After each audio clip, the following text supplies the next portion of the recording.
If you are just starting your F1 Clash career, or you're a seasoned pro going for a P1 in Champions GP, we've got you covered in the strategy guide for the F1 Clash Saudi Arabia Legendary event. Yes, we cover a full qualifying guide, a full opening and final round at the weekends, so that you get the very best out of your weekly GP. And with only around 3 GPs left to the season, you're running out of time to get that best result. So the Saudi Arabia Legendary event is going to be another difficult event, but we're about to find out what you should be doing. Yes, so welcome to the Saudi Arabia Legendary event with some big 20% boost this week on your featured asset. So if you use one of these drivers, you're going to get a stat boost, which will be shown in the game. Now, as you can see here, Nicky Lauda, Alan Prost, 2 legendary drivers, both receiving a 20% stat boost. Epics and rares and commons are also boosted. Lando Norris and Oscar Piastri getting a 20% stat boost for all 3 rarities. You've also got 20% boost on Nemesis, the front wing part as well. So make sure to have a look to see if they are now your best part, your best front wing. And what do we have for this week in this event? So make sure to check your sponsor task before you start then. So you can see in here in Champions, you need both Prost and Lauda level 2 plus to get the extra 6 points this week racing. So make sure to double check that one. In Contender, you only need to use one of the 2, Norris or Piastri, but they've both got to be, if you use either, level 4 or above. Challenger, you have got the common Piastri, common Norris, only need to use one, and that is level 2 or above. And in Junior, you're going racing with Liam Lawson for an extra chance of race coins of 14k. So that might be different to you, but that is on what is to offer. We've got the Ode boost this week as well, and it's going to be another challenging week to come, because qualifying, it looks pretty interesting indeed. We have got Jeddah for race number 1 in this qualifying round. We have got Singapore for race number 2, fully in the wet conditions.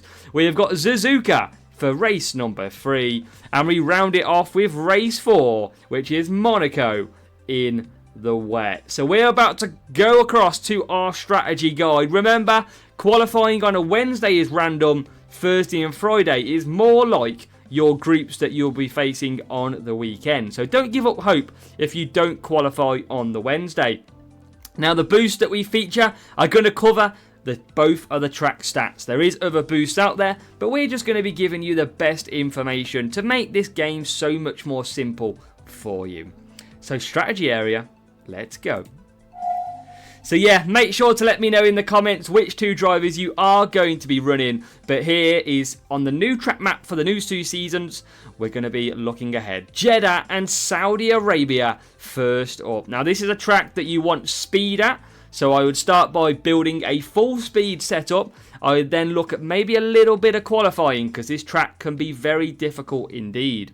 Now, tyre management drivers are required. First of all, check all those 20% stat boosted drivers, but also take a look at someone like Hamilton. You've got Alonso, Verstappen, all have good tyre management as well. Now, the strategies that I want you to follow in Junior, we've got the free hards. We've got the Challenger. You can do about a free medium, about minimum 45 tyre management with some conserving. And you've also got the hards as alternative strategy. You've also got then Contender, the free soft, and the free medium if you want to do an alternative. Now, this is not saying that you need to go with driver 1, driver 2. This is just giving you the 2 options that you might want to consider running. And we've got Champions, a free, and also a 2 soft for medium. Now, you can do the 4 medium 2 soft if you wish, but I just prefer that little bit of undercut to try and get through, because a lot of the AI will tend to pit on that lap 3. Now, the boosts that are above my head are the boosts that feature both tyre management and speed. You have got Dead Fast, Eternal Flame and Eagle, which feature both. You can use other boosts like Street Shark, Firework and Eclipse, which are also useful as well round Jeddah. Now, in the track map that you can see just over in the middle, you've got red for attacking, going faster on your engine. You've got yellow for neutral. Blue is where you conserve. Now, the best way to advise of Jeddah is to fully attack that first half of the track. Conserve in the second half of the track. That is the easiest way to race around Jeddah, as we'll look to do some old track maps for Singapore coming up. And here is that Singapore old style track map. They'll all be new eventually, but we're working our way towards the new season. So this is a race start track. You want your best race start drivers. Russell's, Hamilton's, extremely good. But obviously, again, check those 20% drivers. You have got a cornering setup. Now, Singapore, you do not need qualifying, full cornering on your car. I don't want to see anything different. You can do a bit of qualifying if you wish, but I don't want to see any balance, speed, power unit setups. It's all about cornering. Now, in the wet conditions, Challenger and Junior, you're probably going to be looking at a 2 wet, 2 wet, 2 wet, most likely. And you've got Champions and Contender. Now, you can run the same with high-level epics, high-level legendaries. You probably will be able to do a 3 wet, 3 wet. That's not going to be out the question with good tyre management. But usually a 2-2-2 is very solid around here. Now, the boosts that feature predominantly good, Cuppa and Prince are your two best boosts around here. You've also got Timeless, Hook, Kawhi, Herald, Nazar, and Ballast as well. Top right is your track map. You've got 3 places to conserve that power unit, and you've also got the red for attacking in the corners. This is an easy circuit this season, so you should be scoring some good points. Now, race 3, we have a track map already designed for it through the new season. It's exactly the same, though, as Singapore, we've just been through. You have got cornering on your car. Pretty much expect that you're going to be running the full cornering setup round Suzuka and your best race start drivers again. Now, the strategies you can follow.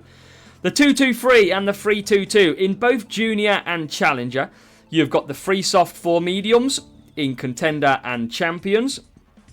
And of course the 4 medium, 3 soft. But you might want to look at the hards. You probably do need a good 80 tyre management. I know it's not listed down below, but obviously these are a work in progress for the new season. But 80 plus tyre management, and that is with conserving for the mediums. So take the hards, but definitely Contender and Champion. You don't really want to be 2-stopping at all, especially not in Champs. Now, the boosts that are above are exactly the same. You've got Cuppa in there, you've got Hook, Herald, Nazar. You've obviously got Prince, Kawhi, Timeless as well. And in the track map in the middle, you've got 2 big places to conserve power unit. Conserving so crucial to be able to then attack through the other sections. So, yeah, this is a good track to score points. A very good race start track. But if you get the luck, you can get stuck sometimes. But hopefully today is not going to be the day that you get stuck at. And the final circuit is Monaco in qualifying. It is defending drivers required. Norris, Leclerc, really good at defending from your normal drivers, but obviously check that 20% boost across the board as well. You've got cornering, probably want to take a little bit of qualifying at this circuit because this is one of the hardest circuits on the F1 Clash calendar. Now, Champions and Contender, we have a wet race. It's going to be even tougher than normal dry conditions. That is because the AI tend to follow the same strategies. 4 wet is a go-to, but one thing to shout up about, if you take a boost like Palm, you might be able to run a 5 wet, 3 wet and overcut some of the AI. Or you might have drivers boosted with really good tyre management, and if you've got over 90, you're going to be able to run 5 laps anyway. Probably more comfortable to be 95 or 100 with the boosts as well. Now, Challenger and Junior, we have got a 4 wet in there. Junior, you might struggle to do that, so you've got a 3-3-2 and a 2-3-3 if you wish as an alternative. You want about 45-50 tyre management in here to do the 4 wet, but they'll be updated in our new track map for the new season for Monaco, where you've seen our dry Monaco strategy guide. We'll have the same but in the wet version too. Now, the boosts, Hook and Prince around here, both feature defending and cornering. You've also got Movember, Jin, Sar, Cranberry, Reindeer and Downforce as well. The track map, 3 places to conserve. As you can see on the track map in the top right, you've got the attack of the last sector though. As you get through the Nouvelle Chicane and go towards the swimming pool section, you want to be attacking that section of the track as much as you can, because there is some big overtaking opportunities at a very tough circuit. Yeah, it's going to be an interesting start to this qualifying. Jeddah can be notoriously difficult. Japan's not necessarily easy. And Monaco is probably so hard. We'll be back Friday for your strategy guide for the weekend racing. But for now, let me know down below. What drivers are you running? Let me know where you're at with your account. I'm always intrigued to hear. But your strategy guide is ready for the Saudi Arabia legendary event. It's qualifying. Let's do this.